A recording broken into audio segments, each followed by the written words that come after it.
இவர் தெரியுமா சார்? இந்த இப்போ அந்த பைக்கு அவர் தான். ஆமாம், அந்த ஃபோட்டோ நம்ம நேராக பார்த்ததில்ல. இல்லை யூடியூபர்ஸ் ரெண்டு பேரும் இல்லை பார்த்தது இல்லை. விஜய் சித்து ஓகே, நல்ல ஒரு ஸ்கோர் பண்ணுற ஒரு ஆஸ்பெக்ட் இருக்கே, நீ பண்ணலாமே அப்படின்ற ஒரு உங்களுக்கு ஒரு நீங்கள் எக்ஸ்பீரியன்ஸ் வைஸில் நீங்கள் சொல்லலாம்ல சார்? இல்லையா, அது எப்படி நீங்கள் சொல்லுவீங்க?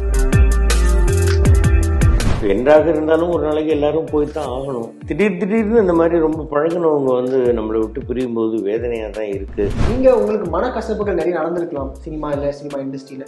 நிறைய நடந்திருக்கு சார், மனக்கசப்புகள் நிறைய நடந்திருக்கு. அதெல்லாம் வெளியில சொல்ல முடியாது.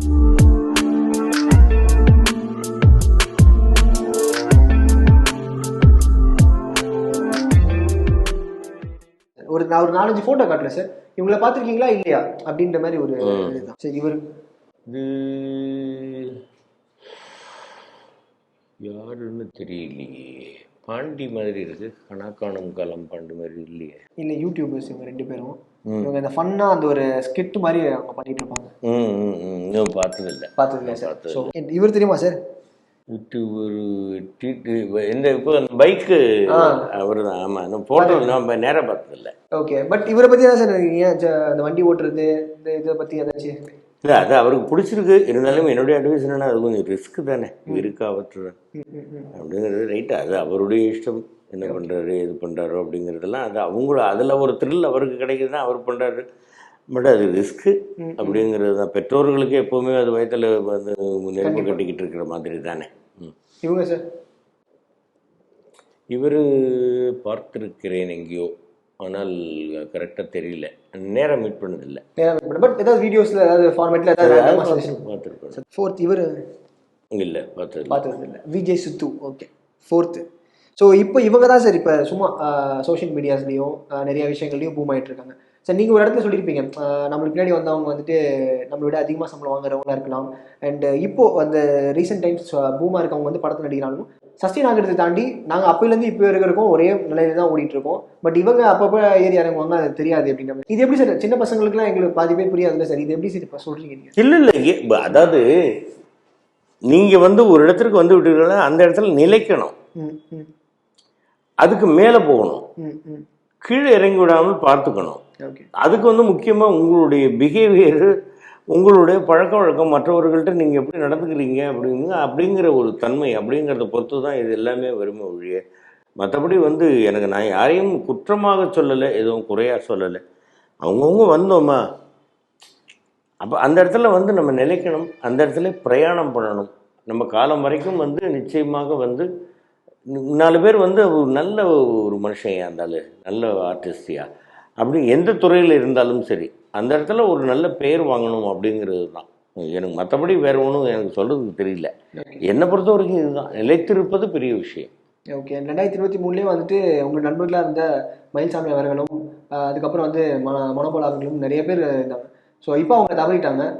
நிறைய விஷயங்கள் நம்ம பார்த்துருப்போம். நீங்கள் வந்துட்டு அந்த அந்த அந்த வீடியோ நம்ம பார்த்தா நம்மள அறியாமல் தண்ணி வரும். ஏன்னா நண்பனை இழந்தவரத்தை வந்து அந்த இடத்துல யாராக இருந்தாலுமே உடைஞ்சு ஆழ்வாங்க.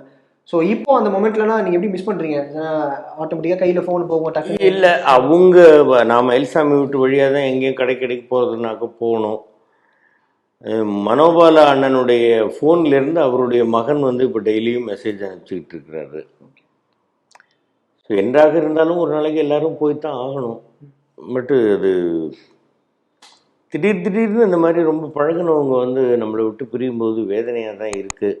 என்ன பண்ண முடியும் சொல்லுங்கள்? ஒன்றும் பண்ண முடியாது. மயிலெல்லாம் அவ்வளோ எனக்கு வந்து நான் வந்து ஒரு பிட்டு வாய்ஸ் எல்லாம் நான் கொடுத்துட்டு இருக்கும்போது அவன் ஜூனியர் ஆர்டிஸ்டாக இருந்தான். ஓகே, அப்பையிலேருந்து பழக்கம். மனோபால அண்ணன் வந்து பாரதி ராஜா சார்கிட்ட அசிஸ்டண்ட்டாக இருக்கும்போது, எங்கள் அக்கா டப்பிங் ஆர்டிஸ்டாக இருக்கும்போது, அப்போ நான்லாம் போய் தியேட்டரில் போய் எனக்கு ஒன்றுமே இல்லாமல் நான் சும்மா உட்காந்துருந்துருக்கேன். அந்த காலத்துலேருந்து அவர் தம்பி, என்னடா தம்பி அப்படின்னு ரொம்ப ஆசையாக இருப்பார். அந்த மாதிரி நிறைய பேர்கள் வாழ்க்கையில் வந்து மணிவண்ணன், ரங்கராஜன், இவங்க எல்லாருமே சரி, எவ்வளவோ பேர் அந்த மாதிரி பழக்கமானவர்கள் நிறைய பேர். இப்போ அதில் பாருங்கள், மணிவண்ணன் இல்லை, மனோபால் அண்ணா இல்லை, மயில்சாமி இல்லை, பாண்டு அண்ணா இல்லை, எவ்வளோ பேர். இழப்பு எப்போவுமே ஒரு வருத்தம் தரக்கூடிய ஒரு விஷயம்தான், ஆனால் தவிர்க்க முடியாத ஒரு விஷயமும் கூட. ஓகே, இந்த லைஃப் லெசன் என்ன சார் நினைக்கிறீங்க? நீங்கள் 35 இயர்ஸ் ப்ளஸ் நீங்கள் சினிமா இண்டஸ்ட்ரியில் சஸ்டெயின் ஆகிட்டு போயிட்டுருக்கீங்க. இதான் நான் கற்றுக்கிட்டது, இன்னும் நான் இன்னும் போயிட்டே இருக்கணும் அப்படின்னா நீங்கள் ஒரு லைஃப் லெசன் என்ன சொல்றீங்க? லைஃப் லெசனுங்கிறது என்ன அப்படின்னாக்கா, என்னை பொறுத்த வரைக்கும் ஷூட்டிங்க்கு வந்து கரெக்டாக டைமுக்கு போயிடணும், முன்னாடியே போயிடணும். டைரக்டர் சொல்கிற மாதிரி இது பண்ணணும். யாரையும் வந்து மனம் புண்படுற மாதிரி பேசக்கூடாது, திமிர் காமிக்கக்கூடாது. கரெக்டாக எனக்கு வந்து சில இடங்களில் நான் வந்து சில இயக்குநர்கள்ட்ட, சின்ன பிள்ளைங்கள்ட்ட நான் சொல்கிறது என்ன, உரிமையாக கடிந்து கொள்வது என்னன்னாக்க, இந்த வித்தவுட் பிரேக்குன்னு பண்ணாதீங்க. ஓகே, கரெக்டாக அந்த 1 and 2 சாப்பாட்டுக்கு விட்டுருங்க. எல்லாரையும் சாப்பிட்றதுக்கு தானேப்பா வேலை செய்கிறோம், சாப்பிட்டு வேலை செய்வோம்ப்பா அப்படின்றது தான் நான் சொல்கிறது. வித்தவுட் பிரேக்கில் போய் நம்ம ஒன்றும் பண்ண போகிறது இல்லையா, சொன்னால் கேளுங்கய்யா, பசிக்குதியா எனக்கு அப்படின்ட்டு நான் போயிட்டு கரெக்டாக 1 மணிக்கு போவோம், 1:15 மணி வரைக்கும் சாப்பிடுவோம், 1:45 வரைக்கும் நான் வந்து ஒரு ரெஸ்ட் எடுப்பேன், 2 மணிக்கு கரெக்டாக ஷாட்டுக்கு வந்துடும். இந்த மாதிரி பண்ணுங்கய்யா. எல்லாருமே தொழிலாளர்கள், எல்லாருமே பசியோடு தானே இருப்பாங்க அப்படின்றது தான் நான் வந்து உரிமையாக அவர்களிடம் நான் ஒரு ரிக்வஸ்ட் வைக்கிறது, வேற ஒன்றும் கிடையாது. ஓகே, அப்போ நிறைய வித்தவுட் பிரேக் நிறைய பண்ணிட்டு இருக்காங்க போல சார் இப்போ கரண்ட்டாக சுச்சுவேஷன். சில பேர் பண்ணுறாங்க, சில பேர் பண்ணுறாங்க. அது என்னை பொறுத்த வரைக்கும் அது இல்லை, அது அவங்களுக்கு வந்து அது ஓகேவாக இருக்கலாம். அந்த ஷார்ட்டை முடிக்கணும், அந்த சீனை முடிக்கணும், இல்லை எனக்கு அடுத்தது லைட்டிங்கை மாற்றணும் அப்படிங்கிறதுக்கெல்லாம் பார்க்கலாம். பட் அது பண்ணிக்கலாமே, அப்படியே வச்சுட்டு ஒரு 1 hour தானே. ஆமாம், மேக்ஸிமம் 1 and 2 1 hourல வந்து நம்ம சாப்பிட்டு வந்துட்டு கொஞ்சம் ரெஸ்ட் எடுத்துகிட்டு வந்தாச்சுன்னா பிரிஸ்காக அதுக்கப்புறமா வேலை செய்யலாம், இன்னும் வேகமாக அந்த வேலையை முடிக்கலாம் அப்படிங்கிறது தான் என்னுடைய ஹம்பிள் ரிக்வஸ்ட். இது காமனாக நான் கேட்குறேன் சார். நீங்கள் உங்களுக்கு மனக்கசப்புகள் நிறைய நடந்திருக்கலாம் சினிமா இண்டஸ்ட்ரியில். அப்போ அவர்கிட்ட இந்த தப்பு நடந்திருக்கு, ஓகே, பட் இப்போ வரைக்கும் நான் திருப்பி தான் வச்சிருக்கேன் அப்படின்னு ஏதாவது நடந்திருக்கா சார்? சினிமா இண்டஸ்ட்ரியில் நடக்குமா அது இயல்பாக? நிறைய நடந்திருக்கு சார், மனக்கசப்புகள் நிறைய நடந்திருக்கு. அதெல்லாம் வெளியில் சொல்ல முடியாது. சரி, அது அந்த நேரம் யார் நமக்கு மனம் வந்து கசந்து போகிற அளவிற்கு நடந்தார்களோ அவர்களே இன்றைக்கு வந்து பாராட்டுகிறார்கள். அப்படிங்கும் பொழுது அதை நினச்சி நம்ம வந்து துவண்டும் போகலை. இன்றைக்கி அதை நினச்சி இப்போ அவரே வந்து பாராட்டுறாரு அப்படிங்கிறதுக்காக நம்ம அவர்கிட்ட விரோதமாகவும் நடந்துக்கலை. அவர் மறந்துருக்கலாம், எனக்கு ஞாபகத்தில் இருக்கலாம், இல்லை எனக்கு மறந்து போயிருக்கலாம். நாம் இவரை வந்து நம்ம அந்த காலத்தில் வந்து இன்சல்ட் பண்ணோமே அப்படின்னு அவருக்கு ஞாபகம் இருக்கலாம். எது மறதி ஒன்று மறதியை போல் ஒரு மாமருந்து உண்டோ சொல்லுங்கள். யாராவது ஒருத்தர் நமக்கு எதிராக வந்து ஒரு இது பண்ணியிருக்கிறாங்கன்னா அதை மறந்துடுவோம் அப்படிங்கிறது தான் என்னை பொறுத்தவரை. Super sir. ஃபேமிலி பற்றி சொல்லுங்கள். ஆதித்யா அப்புறம் என்ன பண்ணிட்டு இருக்காரு இப்போ கரண்ட்? ஆதி வந்து இப்போது அடுத்தது ஒரு படம் பண்ணிகிட்டு இருக்கிறாரு, அடுத்து ஒரு 2-3 படம் பேசிக்கிட்டு இருக்கிறாரு. அவர் ரொம்ப கரெக்டாக செலக்ட் பண்ணி தான் நான் பண்ணுவேன் அப்படின்னு இருக்கிறாரு. ரைட்டுப்பா, நீங்கள் உன்னுடைய இஷ்டம். எனக்கு ஐடியா சார் நீங்கள் கொடுத்தீங்களா இல்லை அவரே தான் அவரே தான். நான் அவருக்கு எந்த ஐடியாவும் கொடுக்கறதில்லை. பிகாஸ் அவர் வந்து நல்ல புத்திசாலியாக இருக்கிறார், செலெக்ஷன் வந்து கரெக்டாக பண்ணுறார். அப்படிங்கும்போது நம்ம இது பண்ணக்கூடாது. பொண்ணு வந்து நல்ல பிஸியாக டப்பிங் ஆர்டிஸ்டாக இருக்கிறாங்க. என் மனைவி மிகச்சிறந்த ஒரு ஹோம் மேக்கர். அவ்வளோ ஒரு அமைதியான வாழ்க்கை. அவ்வளோ. ஓகே, இல்லை சார், எனக்கு எப்படின்னா இப்போ ஒரு நல்ல ஒரு நடிகராக இருக்கா, அவர் அப்பா இருக்காருன்னா படம் 2-3 படங்கள் பார்த்துட்டு அப்புறம் அப்பா நீங்கள் தான் கதை கேட்டால் கரெக்டாக இருக்கும் அப்படின்ற மாதிரி ஒரு தாட் சொல்லுவாரா? இல்லை செய்யவே மாட்டேன் அது. யாராவது ஒருத்தர் அது கூட ஒருத்தர் வந்து ஃபோன் பண்ணார், சார் தம்பிக்கு ஒரு கதை சொல்லணும்னு. சொல்லுங்கள், தம்பி நம்பர் தர்றேன்னு. இல்லை சார், கதை நீங்கள் கேளுங்க. நான் ஏன் கேட்கணும், அவர் தான் நடிக்க போகிறாரு, அவர்கிட்டே நீங்கள் சொல்லுங்கள்.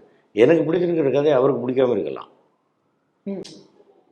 பட் இல்லை சார், உங்களுடைய பாயிண்ட்ல வந்து பார்க்கும்போது இதில் நல்ல ஒரு ஸ்கோர் பண்ணுற ஒரு ஆஸ்பெக்ட் இருக்கே, நீ பண்ணலாமே அப்படின்ற உங்களுக்கு ஒரு நீங்கள் எக்ஸ்பீரியன்ஸ் வைஸில் நீங்கள் சொல்லலாம்ல சார் பார்த்து அப்படி இல்லையா?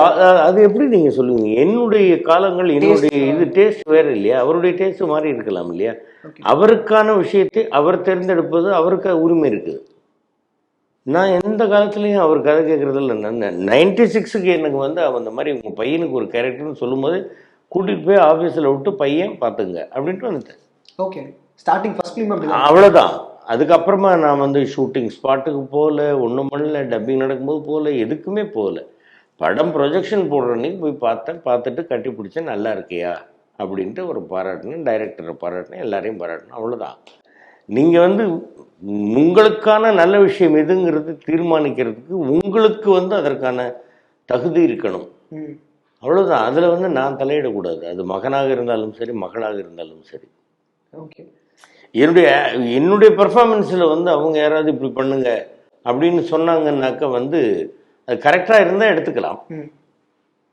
அவங்களா வந்து எங்கிட்ட அறிவுரை கேட்டால் நான் சொல்லலாம். ஓகே, கேட்கல அப்படிங்கும் பொழுது நான் சொல்லக்கூடாது.